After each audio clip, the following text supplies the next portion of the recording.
प्रकाश आंबे यांचं प्रकाशन झालेलं शिवाजी कोण होता हे पुस्तक, ज्याच्यावर गोविंद पानसरे साहेबांचा उल्लेख केला पण त्याचा लेखक म्हणून उल्लेख नाही, त्या पुस्तकाच्या संदर्भात मी प्रकाश आंबे यांना फोन करून, प्रकाश भाऊ आपण हे पुस्तक प्रकाशित केलं आहे का, इथून मी सुरुवात केली.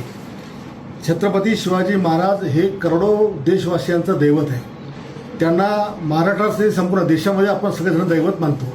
त्यांचा कुठेही उल्लेख करताना श्री छत्रपती शिवाजी महाराज असाच उल्लेख केला जातो.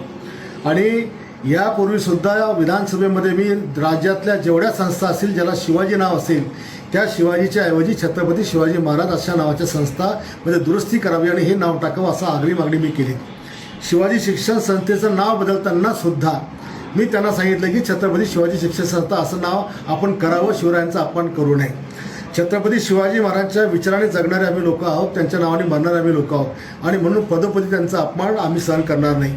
या पुस्तकामध्ये कमीत कमी 500 ते 700 वेळेस शिवाजी नावाचा उल्लेख त्याच्यामध्ये केलेला आहे, एकही उल्लेख केलेला आहे. काही ठिकाणी तर शिवाजी महाराज मराठा वंशाचे नव्हतेच असं पण आहे, काही आणखी आक्षेप आहे. मला त्या पुस्तकाबद्दल माझा काही आक्षेप नाही. ज्याने कोणी ते पुस्तक प्रकाशन केलं त्यांनी फक्त छत्रपती शिवाजी महाराज यांचा सन्मानजनक वापर त्या ठिकाणी करावा.